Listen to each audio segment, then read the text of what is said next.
Hey, good evening, everyone. Thank you for being here.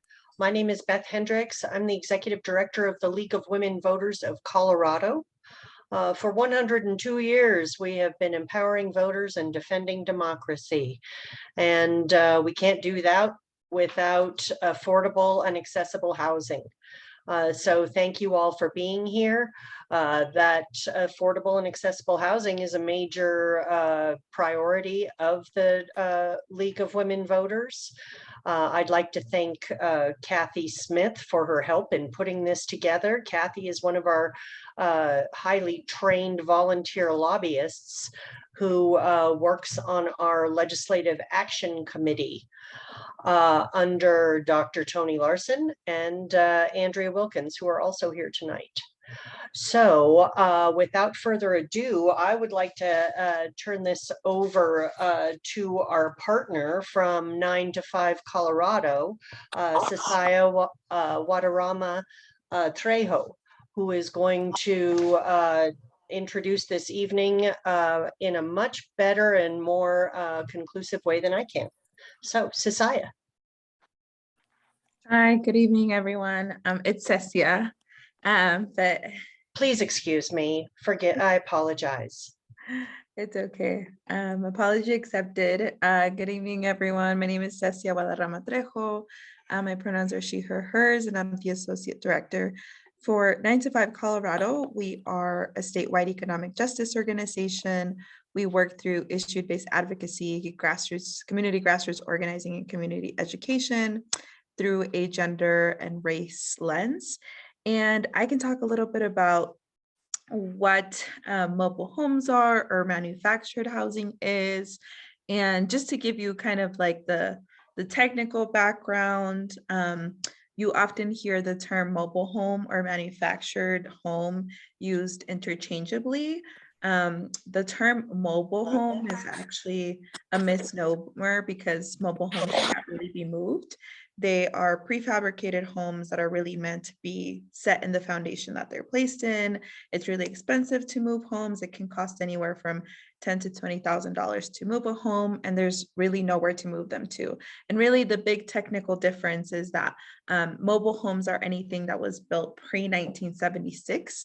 And in 1976, HUD created federal regulations for these homes. So homes that were manufactured, I believe it's like June 15th, it has a specific month, after 1976, then are called manufactured homes.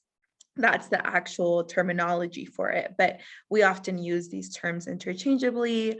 They have a unique relationship because they are the largest form of unsubsidized housing, as homeowners own the home, but they don't often own the land that the home sits on, right? So they own the home, but they have to rent the space that it sits on. I've lived in a mobile home for almost a little bit over 10 years now. I didn't know what they were until I was like 15 years old. But for a lot of families, it's the first or only avenue to home ownership. And I'm sure you're going to hear a lot more about these communities. But the one last thing I'll add is that, you know, like I said, they're communities of folks. And oftentimes, like I like to ask people when I'm in a panel or a space like this, you know, think about where is the closest mobile home park to you, to where you live? Do you ever see it on your drive to work? Do you see it on your drive to, you know, maybe dropping children off at school, on your drive to your closest grocery store? Oftentimes you're gonna find that they're hidden, or maybe now on your drive, you're gonna look out to see where your closest mobile home park is to you, to where you live. And I'll just share that the landlord is responsible for the maintenance and the upkeep of the land and the park and everything outside of the homes. So sometimes when you see parks that are not well maintained, that perhaps have been neglected, that is not a reflection of the responsibility of the residents that live there. The residents are responsible for their home and anything inside of it because they own it, but landlords are responsible for anything outside of that. So I will stop there, and I lost the moderator. I don't know, but I will stop there, and I'm sorry, I'm not sure who's next. So I don't know where I don't see the moderator. Great. Oh, Thank there you. you are, Beth. I Yes, was like, where did Beth go? that's fine. Passing it back to you. Great. Appreciate it. Next up is Dr. Michael Pierce of the Colorado Coalition of Manufactured Homeowners, or COCOMO. He's going to talk about current and past legislation affecting mobile home communities and residents. Michael. Thank you. Thanks for having me. Also, a quick extra bit of affiliations. I'm also the president of the San Souci Cooperative, one of the few parks that has recently been able to purchase the community as a residential community. And also I'm on the National Mobile Homeowners Association and help to run a legislative group there. Getting to some of the more unique issues about mobile homes and what ends up being problematic for residents is that the distinction between ownership of the land and the ownership of the home itself ends up creating all kinds of problems, and oftentimes the people who own the homes have done so because that's the home ownership. They do not seek rentals, they seek home ownership, and so they seek the kind of control over the home space that traditionally comes with home ownership, as well as the asset value that goes into purchasing a home. And so the asset value and the ability to control your own space are two very key aspects that are super important for low-income homeowners, and oftentimes they can only afford a manufactured or a mobile home in order to get into the home ownership space. So much of the laws are we hope that they are set up to protect residents' rights in this regard and residents' interests. It's an unfinished book, and so much of what's in place really still needs some tweaking, and that's what we're hoping to get through in some of the current legislation. To give a broad, quick overview of some of the major important sections, the Mobile Home Park Act includes a section on rules, because the rules are basically the fundamental governing documents for the park. And the main restrictions in the act on rules is that they must be for the welfare of the residents or the safety of the residents. And they must provide for reasonable distribution of services and protect the premises from abuse. And largely that's it. Those are the fundamental restrictions on the rules, and they also must not be, in pursuing those, they must be reasonable, not arbitrary, not capricious, and they should not be retaliatory or discriminatory in nature or in how they're enforced. And so those are the broad contours of what makes for valid rules. Right now, what they don't do very well is target the home ownership's rights themselves, and so that's a part of the coming act that we're hoping to improve. Another aspect of what's currently on the books is some eviction protections, and so last year we put into effect some stronger eviction protections so that people with such an important asset, with such a long-term living space that homeowners really want to protect and need to protect for just stable family life, stable life as seniors, as a place to retire in, and so on, that they're not unfairly evicted or evicted for relatively trivial reasons. And so some of the current protections in the Act include that evictable offenses must be ones that significantly endanger the safety or the safety or health of persons or property. If it doesn't rise to that bar, it's not an evictable offense. The main other condition is as an evictable offense is if you don't pay your rent. And in terms of not paying your rent, there are further protections in that residents have currently, I believe, up to the date of a court hearing to pay their back rent to get back up to currency with their payments. And they also, because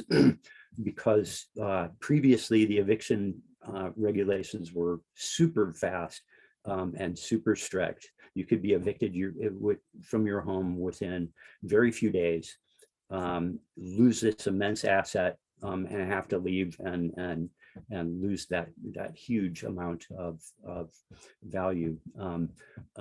We now have up to 60 days to sell a home after eviction starts. So we've increased some of those protections considerably.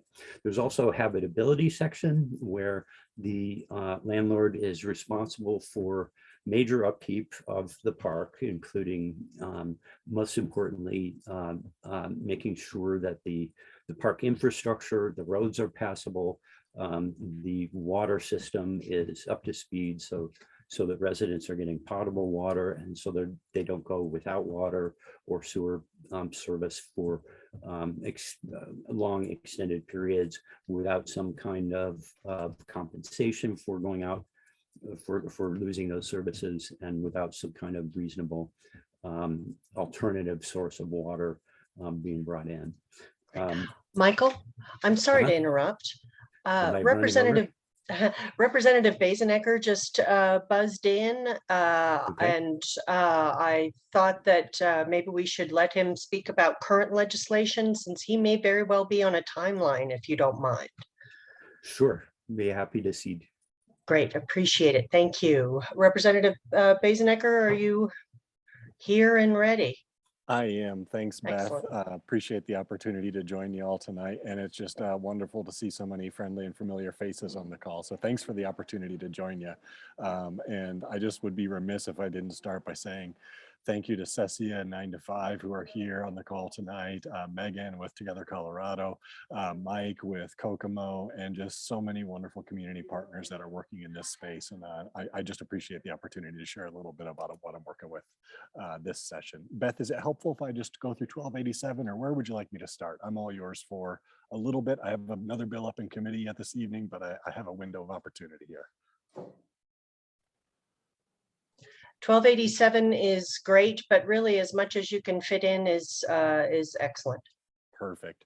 Well, let me just start by acknowledging, I think, the shared disappointment in having to strip out lot rent stabilization from 1287. It is very much not even the elephant in the room. It's the most, it's the thing everybody's talking about with 1287. And I just want to acknowledge the fact that that is a huge gap in enforcement and protection for residents that will live on after this legislation. It was very much the last thing we wanted to do. And we did it on second reading only after it became apparent, both after having one-on-one conversations myself with the governor, alongside Representative Hooten, Senator Winter, our House leadership and our Senate leadership. So Speaker Garnett and President Fenberg also met with the governor personally to champion that. We've shared data points, we've advocated, and it became very clear that we risked losing some very significant protections in the rest of the bill if we put through lot rent stabilization with it, due to the threat of a veto for that portion in particular. So at that point, and not to rehash everything, but at that point we did work closely with the folks on the call, our lobby team, and folks who work in this housing justice space, just to get a read for what do we want to do here? Do we want to move forward, put it on the governor's desk and risk a veto? Do we want to risk not being able to move anything next year? For some reason we lose the state Senate and don't have the option of pushing the bill through there, or even if we hold the state Senate, knowing that an introduced bill would necessarily be whittled down from what it is right now. So those were some of the considerations we were working through as a group, and certainly appreciate all of the good feedback and quite frankly just grief around losing that piece of the bill, because it is a huge loss for residents. This issue will not go away, And I think we really need to double down on what we can do on the back end to ensure stability for mobile home park residents outside of lot rent stabilization. So let me just say that is a commitment from me in ongoing legislative sessions that we're going to keep on working on the affordability piece, even if we can't get at it through lot rent stabilization. I think there's other things we can do in this space, and I'm committed to that fight. And I certainly appreciate all the partners who have been leading in that work long before I came to the legislature. So all that to say, what's in 1287 now?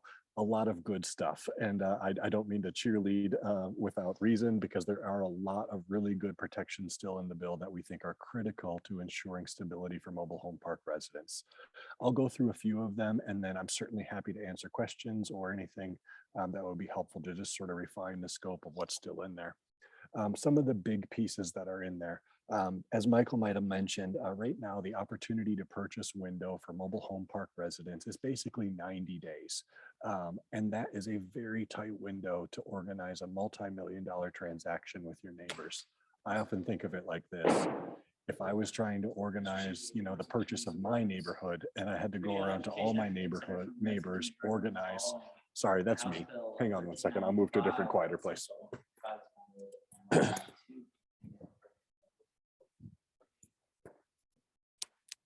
It would be very difficult to organize that multi-million-dollar transaction inside of 90 days, let alone secure the organizing and the financing commitments and things like that. So inside of the bill, we have bumped that out to 180 days to give residents a fair chance at purchasing their parks and really do that organizing work on the ground that is so necessary to be able to be successful in that space. Alongside of that opportunity to purchase program is an incredibly important right of first refusal option. So mobile home park residents right now have a purchase right. If that park comes up for sale that they live in, they can exercise that purchase right, organize, go through all the hoops and put together an offer for their park. Sometimes that doesn't make sense for residents to do, or they don't have the capacity to do that, or there are other extenuating circumstances. So what we've put into this bill is an option where residents could assign their purchase right to a public entity who could then have a right of first refusal on that park. That's really critical. We've seen Larimer County and other governments put money into these transactions in an effort to share, hopefully preserve this community source of affordable housing long term. We think that a right of first refusal is critical to being able to leverage that opportunity on behalf of residents. We know that municipalities and county governments and housing authorities have a shared interest in preserving affordable housing. It is incredibly cost prohibitive to build new affordable housing if you can even do it in the first place. So we really think that this right of first refusal gives residents and communities a leg up on preserving this vital form of affordable housing for their communities. Another thing I wanted to mention inside of the bill is something we're really proud of, and that's the increased enforcement jurisdiction from the AG's office. So this is a critical protection that's been missing in years past. Representative Hooten, who's my co-prime on this bill, also passed another bill that gives the AG's office further enforcement to act inside of the housing space. This is critical when we think of things like, the 20 parks that have sold without any sort of notice to residents. The ways that park owners either blatantly or unintentionally sidestep or just quite frankly ignore state statute at present because it's just part of the cost of doing business. The AG's office, I think, has been a solid partner in this space. They fully endorse this bill. They'll likely testify in support on the Senate side. And we are lucky to have an attorney general who recognizes the importance of preserving this form of affordable housing. I heard Michael talk a bit about evictions.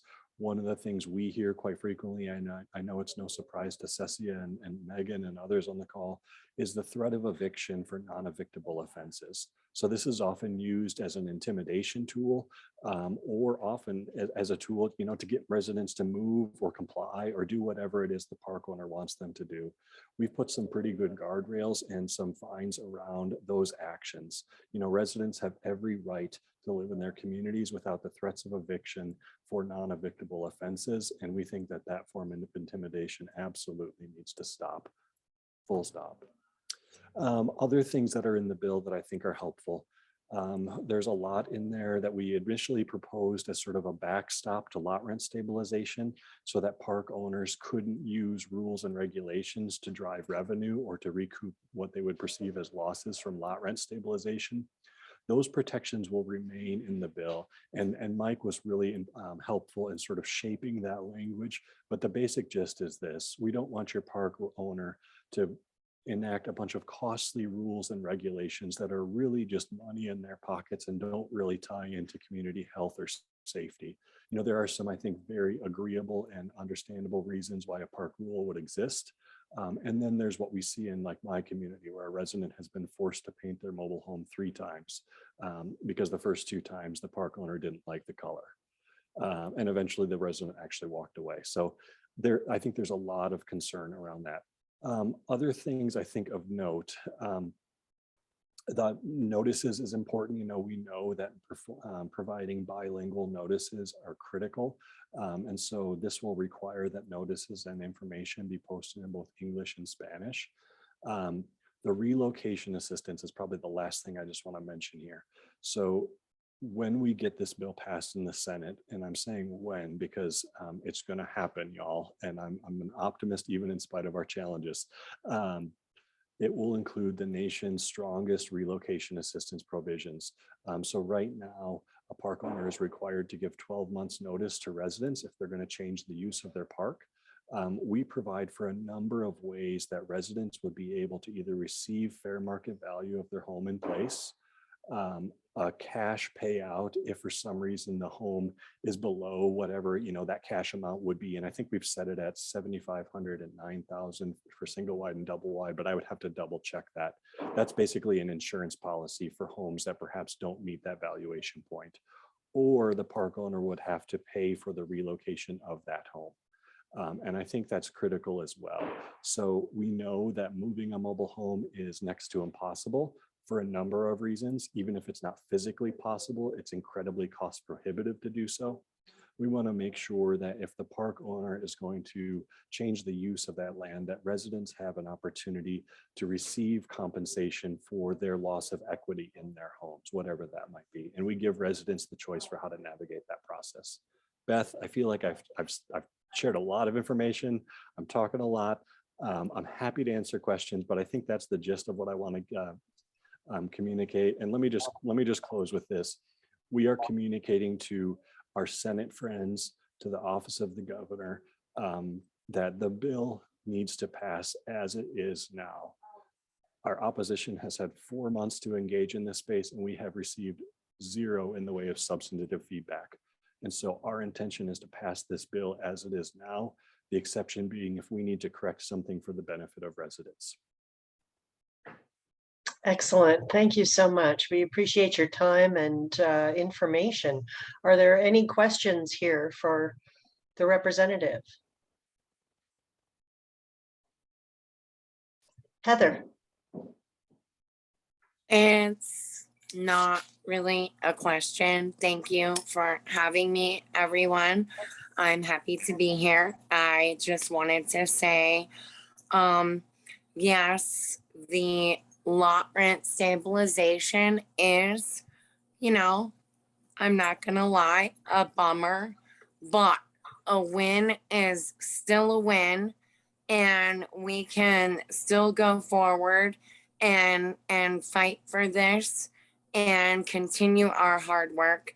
And I really wanted to say thank you, Representative Bozenecker, for working so hard and tirelessly and supporting the residents of mobile home parks and your staff and everyone else that has participated, because oftentimes people of mobile home parks, unless you live in them, they are forgotten about.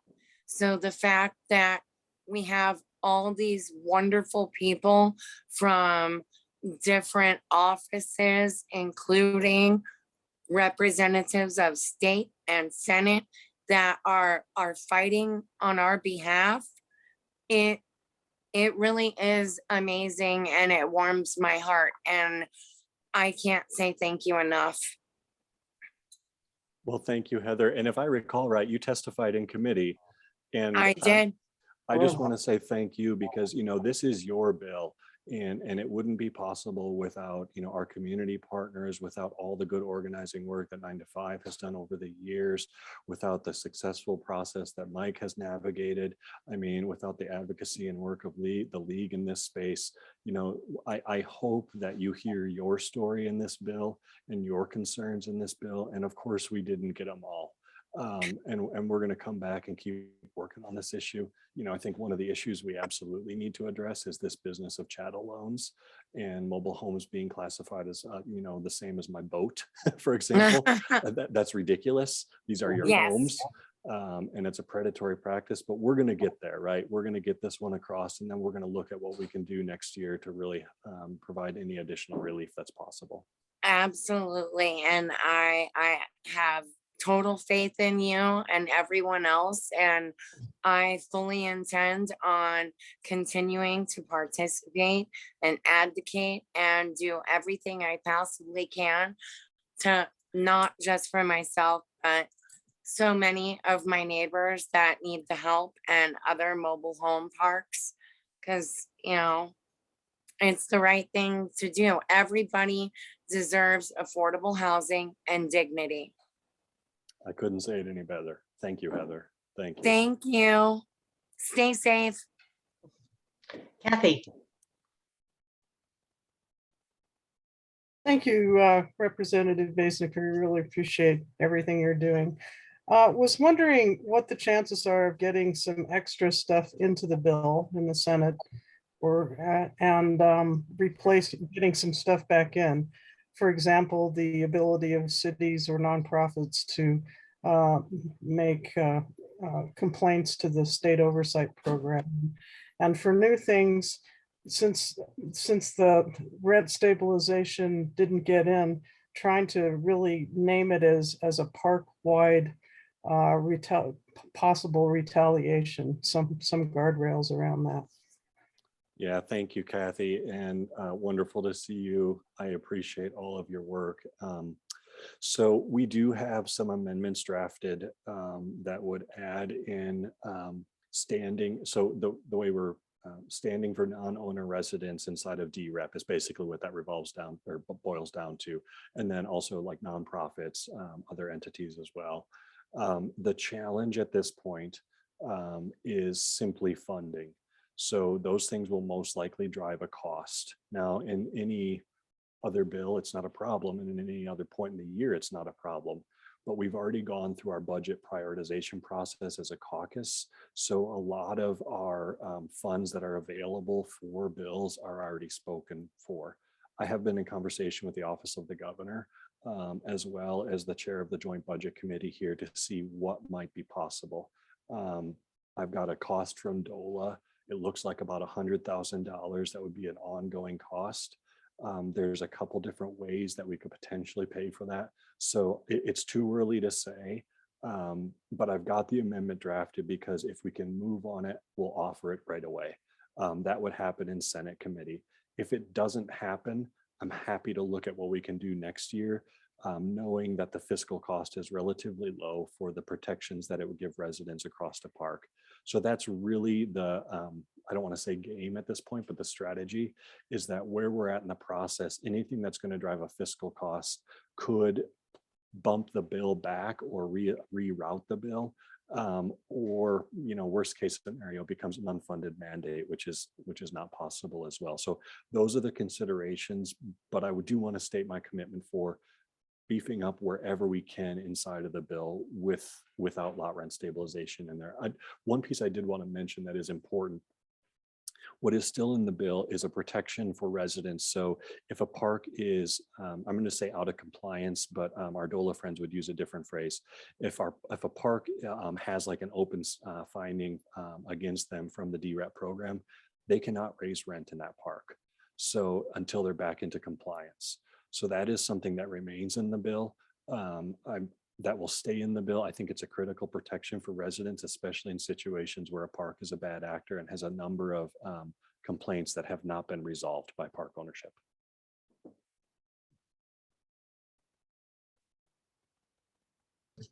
Anyone else? Any questions?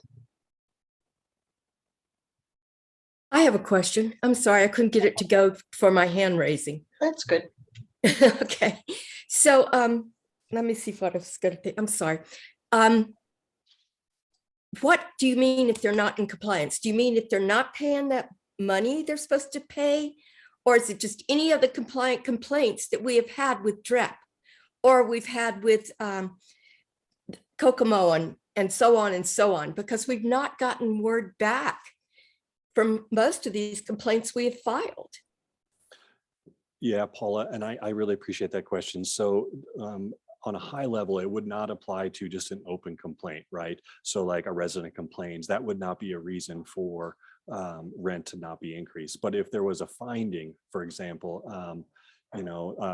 DREP found that a park was out of compliance for not giving proper notice for something, or something water related, that would be a reason, and that situation remained unresolved, or if there's a cease and desist order or a subpoena issued, that would also be then a reason not to be able to raise rent inside of your mobile home park until that situation was resolved. Now, the other piece I want to mention is simply this. There has been an incredible backlog of complaints through the DREP program. You all have experienced that most acutely. If I'm ever helpful to you in following up on an open complaint, just email me or my office, and I will email our friends over at DOLA directly just to ask for a status update on your complaint. It's an easy thing for me to do. I'm always happy to do it. And it doesn't necessarily mean that we get resolution quicker, but at least you know you didn't drop into the void and never to be heard from again. One thing that is helpful there too, through this year's budgeting process, DOLA will be bringing on 2 additional full-time employees to help staff that complaint process with the specified goal of working through the backlog of complaints. DOLA is aware of it. That doesn't help, ease anxieties around, having filed a complaint and not hearing anything. But I do believe that they're working to get that backlog addressed quickly, and they're going to hire a couple extra people to help do that. But if I'm ever helpful, I'm going to put my email, Paula, in the chat. Just drop me a line. And if you have information or a complaint number, I'll just send it right on to DOLA with your permission and ask what's going on. Michael. Thank you. Also, in response to Paula, we put in some language that shifted some of the procedural steps required by the oversight program. The way the legislation was originally written, they seem to be required to pursue mediation first before they went directly to enforcement. And so we shifted some of the language that allowed them more discretion to move straight into enforcement findings without having to go through mediation first. So that would help expedite the process a bit more. Excellent. Thank you. Any other questions? Okay. Thank you again, Representative Basenecker. We really appreciate it. Appreciate your time and advocacy on this important topic. Please let us know how we can continue to support. Yeah, the biggest thing I'd say right now is write your senator, call your senator, let them know that this bill needs to pass as it is right now through the Senate, and it needs to happen yesterday. They won't control the timeline, but they can very much advocate among their colleagues to make sure that the bill passes in its strongest form. We do have the support of the Office of the Governor in that. So there is a commitment from the governor's office that the rest of the bill is fine and that it needs to pass as it is. So write your senator, let them know that you support this legislation as it is and how important it is that we get this done as quickly as possible. That would be my ask, Beth. So thanks for the opportunity to share that. Excellent. Thank you. Okay. Thank you so much. Stay safe. Take care. Too. Okay. Michael, how about if we give it back to you for, I'm going to cut you off in 5 minutes so that we can move into the community organizing portion, if that's all right, if you have more to say. Sure, I have a little bit more and can fill in a bit slightly more of the bill. I guess the main things are that I think are important to cover are the enforcement piece and the opportunity to purchase pieces. The enforcement has been a major issue for mobile homeowners for a long time, up until 2019, when the oversight program was put into existence. And we've just heard about them having a backlog of cases. So as well as helping them expedite the process, part of the bill includes that the Attorney General can move into this space and engage in enforcement. That provides a whole lot more power for the attorney, or for enforcement of the act. And also, just as some background, before the oversight program was in place, manufactured homeowners, their only way of getting enforcement would be to hire an attorney to engage in some kind of a court case. And because of the expensiveness of that, and the fact that pro bono legal aid was so hard to find for people who could not find it, the end result was that the Mobile Home Park Act just was not being enforced. And so what we've been trying to do is get into place this accessible enforcement program that has enough power of the oversight program to act, as well as enough teeth and consequences wise, so that the park owners would pay attention to the law and start following it. And so there's a fair bit of extra pieces in there. And some of that I'll bring up with the opportunity to purchase legislation. So prior to this bill, residents basically have 90 days to put together a purchase offer and put together a financial package that would be a full commitment of a lender to purchase the property.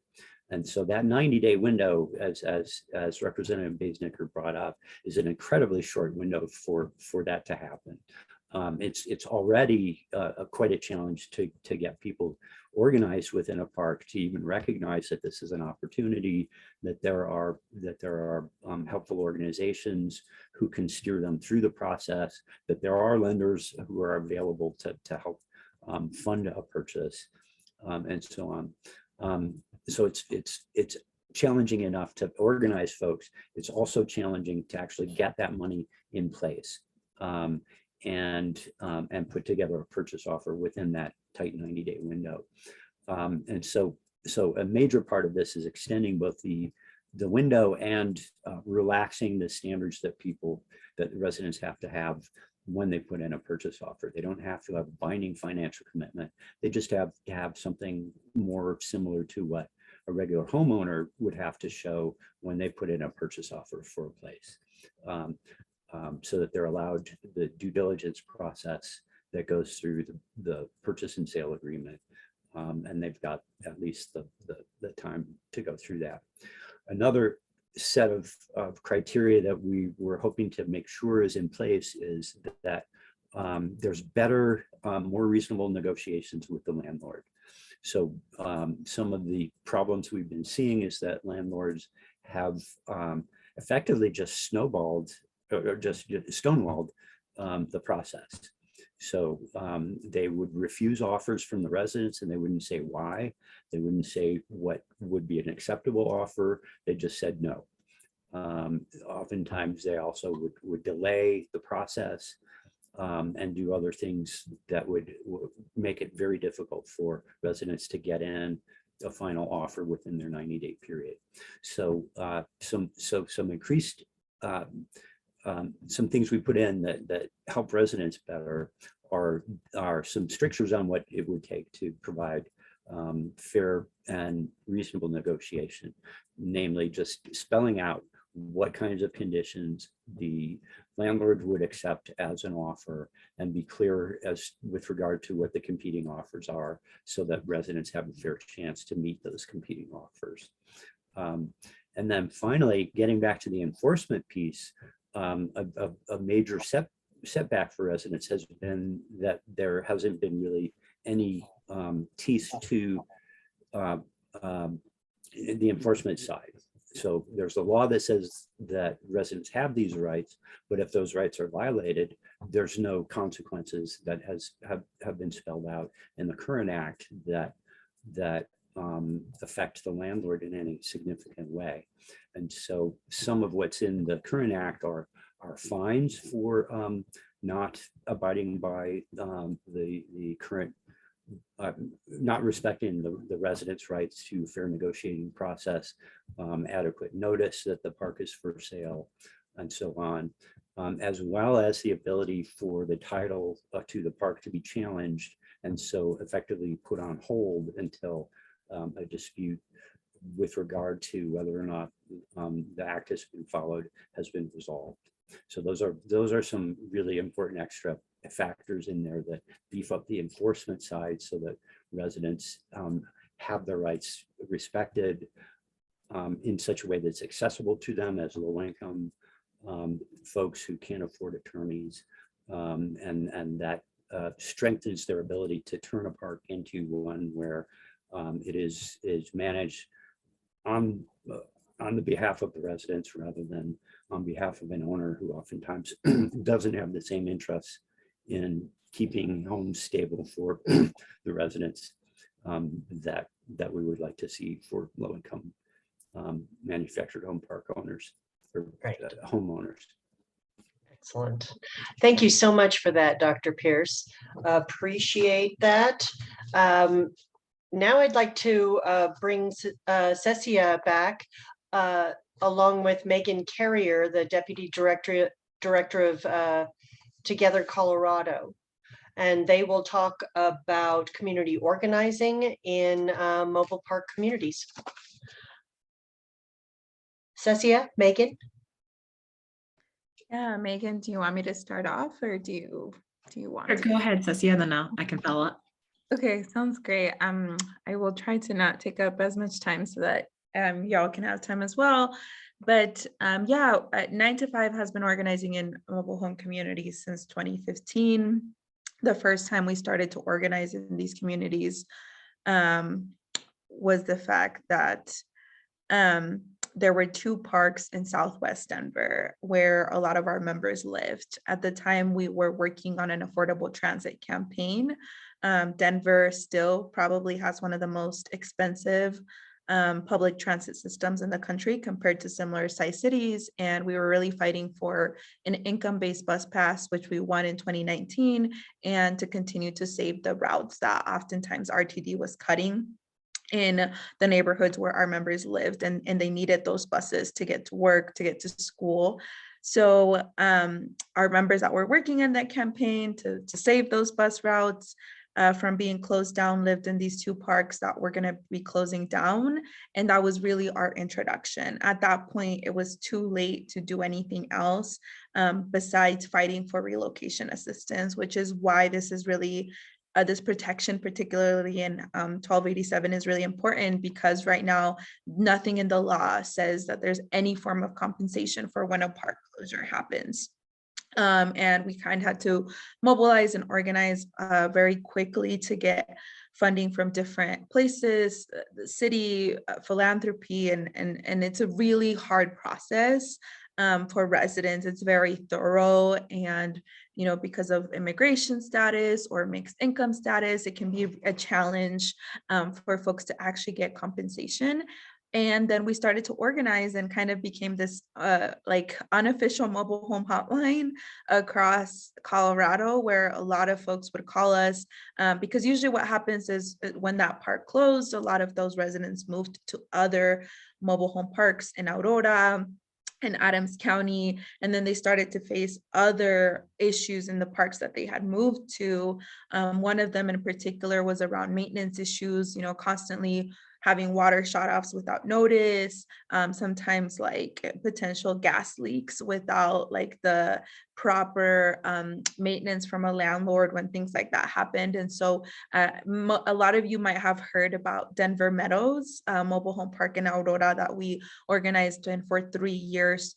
That was actually the first park that we had ever made an offer to purchase, even before any of these protections existed, before Rock USA even had, or Thistle had an office in Colorado. We made an offer to buy that park, and unfortunately, the owner rejected that offer. And we kind of saw like the entire wave of what it's like to fight for local policy, to go through a lawsuit against this owner, and to make an offer to be rejected. So in this one particular community, we really saw it all. And we saw that the foundation to everything was the community organizing. The residents were able to push back the closure of that park 3 different times because of the organizing. 20 of the families that were left were able to get relocation or some form of compensation because of the organizing. The landlord having to pay a fair compensation to those 20 families left. Out of the 100, unfortunately, not all of them got compensation, was because of the organizing.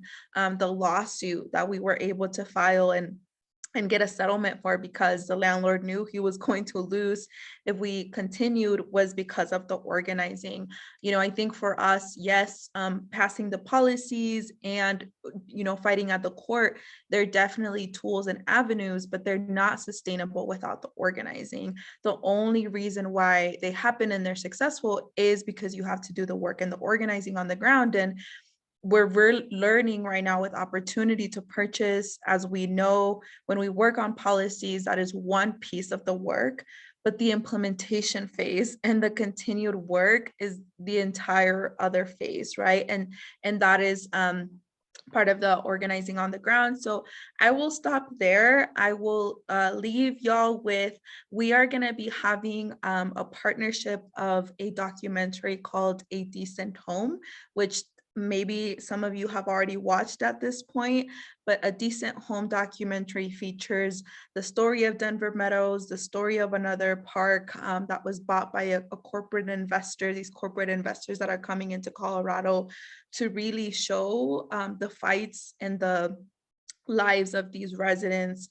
And I think, that's the heart of it. There are other pieces in the documentary about elections and other moving pieces, which are important. I'm not saying they're not. And at the heart of it, anything that is won is because of the organizing. So I'll pass it over to Megan for them to share their work. And yeah, even after 1287, the work will continue. We continue to organize primarily in Fort Collins, in Boulder, and in Adams County. Awesome. Thanks, Cecia.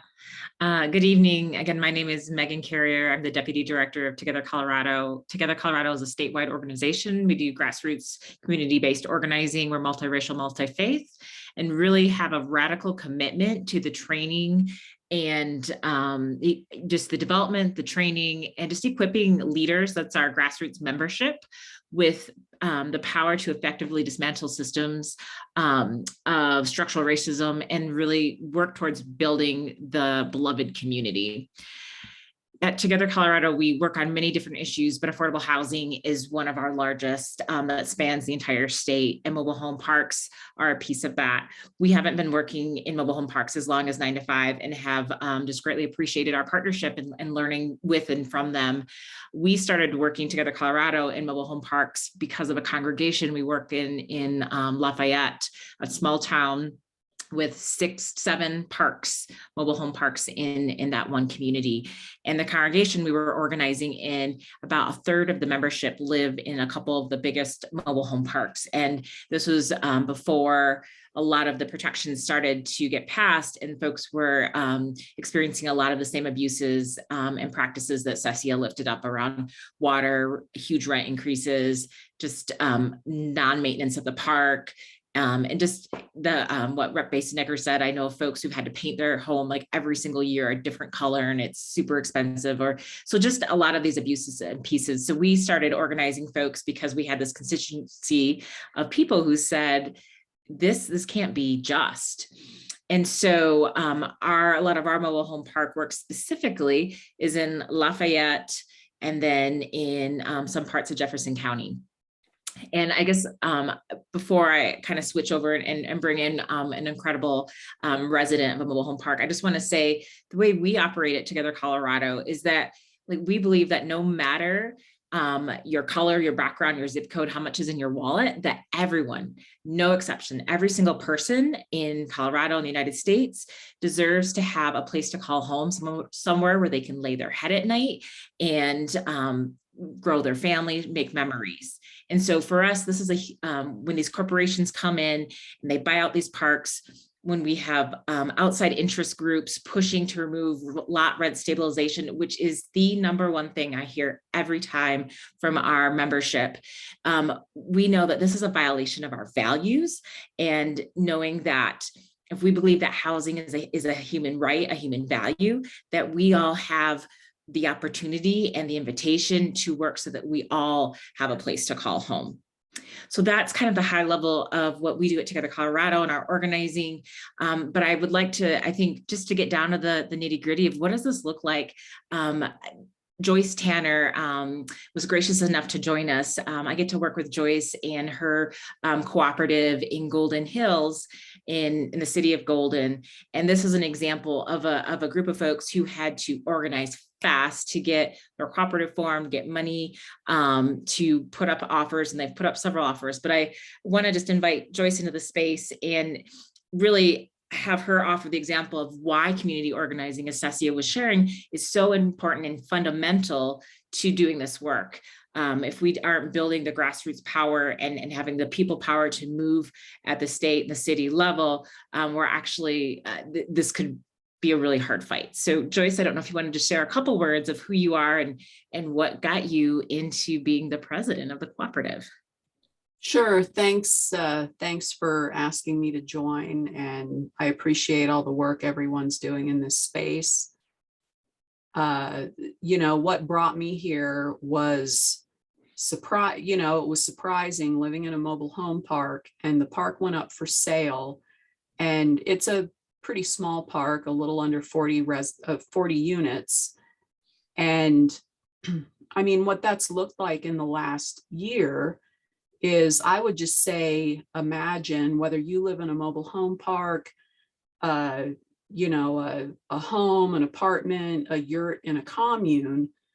What if suddenly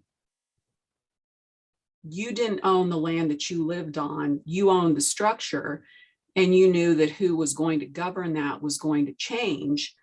Then you find out that there are opportunities for resident-owned communities. There's folks looking out to help you, but you might know your immediate neighbors, but you don't know your whole community. So imagine trying to get to know and coordinate and educate with just 40 of your neighbors. I mean, my heart goes out to parks that are much larger. But in the last year, suddenly, someone needs to have the passion and the leadership and the decision to step forward. Then there's other folks around you that may step up, and suddenly you're speaking in front of city council, you're coordinating interviews with the Denver Post, the Golden Transcript, and the New York Times. And all the while trying to educate and advocate for your neighbors while you're concerned about having in our case, the park has changed hands. We've gotten 50-ish% rent increases. We got hit with 12 pages of single-spaced small font rules and regulations. All this is going on. And really what I think is important and what I would like to mention is the community partnerships, the nonprofits, the relationships that they've built with cities. Kathy Smith, who is on the call today, who's with Golden United, and then Colorado Poverty Law Project, and then Megan and Together Colorado. With Together Colorado, they have been key in keeping this going, because what it looks like within a community is there's a lot of time that's going into this. And if you have folks that step into that space and decide to do that work, that's great. But it's a whole lot of responsibility, a lot of hours. It's a lot of volunteer hours. And these community partnerships have been crucial. And between these three organizations, this community has had help walking the park, knocking on doors, mentorship, editing newsletters when you're trying to educate your community. Colorado Poverty Law Project and David have been just amazing. And without those partnerships, I'm not sure how communities can step up and try to navigate, whether it's in 90 days or 180 days. The 180 days would be incredible if this law passes, and the right of first refusal and the other things that have been mentioned. But those partnerships, particularly if a community is not organized initially, those partnerships are crucial. In any way that the broader community can support folks in coming together and doing that kind of work, it would be much better to be organized initially, to have, whether it's cities, counties, housing authorities, educated on the possibility of saving this form of affordable housing. That's really what's been key. And again, I just want to thank everyone for everything that they've done and anyone's interest who's new to this. Thank you, Joyce. And I'll just kind of close with, I think Joyce brought up two really important points. There's the actual organizing of the community in the mobile home park.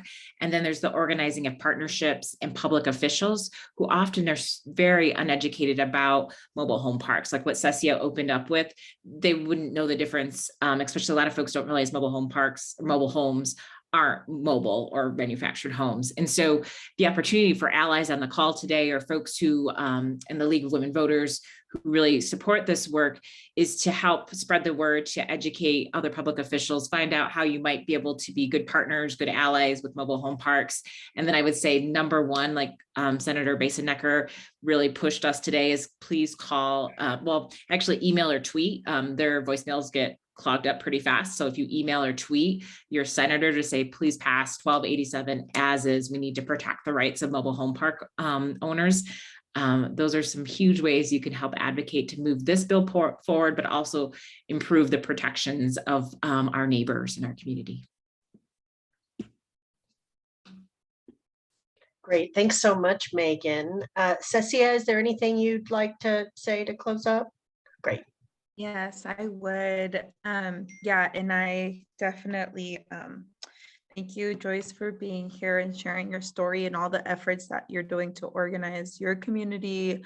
I live in a park of 400 homes. So when we do door knocking, it takes us quite a while to be able to get through everyone. But the landlord that we organized against in Aurora is my same landlord. So I know exactly like kind of what we're up against.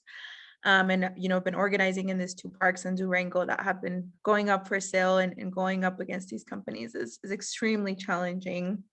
But I wanted to just close off by inviting folks to also, open up the door to definitely these protections that are left. We want to see go through the finish line. We want to see them happen now, because the park sales, for example, is something that is happening at an alarming rate, and we need better protections.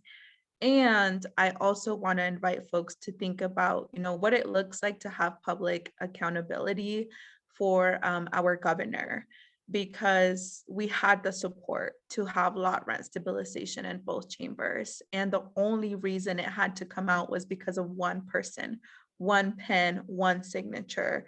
And it was really disheartening to see the way his office and himself were not even open to discuss different potential options of what this policy can look like in the middle of a housing crisis, when we just had articles published saying there's only 4 other cities that are more expensive than Denver, when the average price to buy a home in Colorado is $1 million.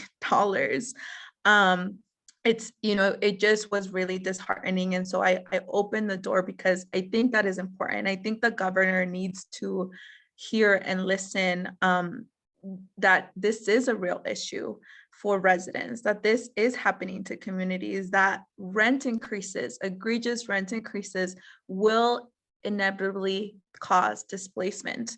When someone cannot pay their rent, they will be evicted, they will lose their home. And so it's important, that we think about what that looks like. I think that there's always room to celebrate the wins and to continue to celebrate the protections and continue to do the work that we need. And I also think it's important for our elected officials to hear from community, to hear from voters, right? People that go to the polls and vote them into office when they make decisions that are not reflective of your values and of what you want to see in Colorado.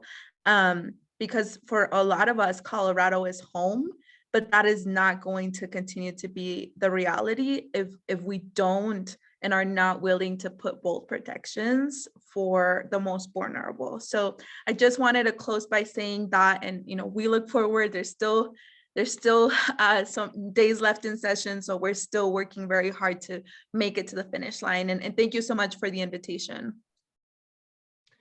Thank you for being here. Thank you, Michael. Thank you, Megan. Thank you, Joyce. It sounds like Paula would like to say something. Paula? Yes, thank you. Cecia, thank you so much. What you talked about, organizing, my park is 750 mobile manufactured homes. And I started working on this back in 2018, 2019. And we organized, we have our board members, I'm helping other parks. The problem I see now is people lose their gas and umption to keep going and keep fighting for this and to keep our neighbors, letting them know what's going on. And we try to hold meetings all the time, at least once every quarter, to let our residents know what's going on in our park at this time. And I even have a website for our park here that people can go to and ask me questions or anything like that. So it's been a difficult struggle to get here, but I am so happy. Although when I found out he vetoed our bill, I found everything I could talk to on him and typed it up and said, come on, man. And that's what I did. And I've written all the senators, and yeah, we just got to keep on keeping on. So everybody, please work together for us. Thanks. Excellent. Thanks for that, Paula. That was a great way to wrap up this evening. The recording for tonight's event will be on the LWVCO YouTube channel tomorrow. I will shoot the link to all of our partners who are presenting with us tonight so they can do with it what they will. But we really appreciate you all being here. It's great to meet so many passionate advocates and citizens. So and voters, and yeah, this is really gratifying. So thank you. Please be in touch, and have a lovely evening. Thank you. Have a good night. Bye, everyone.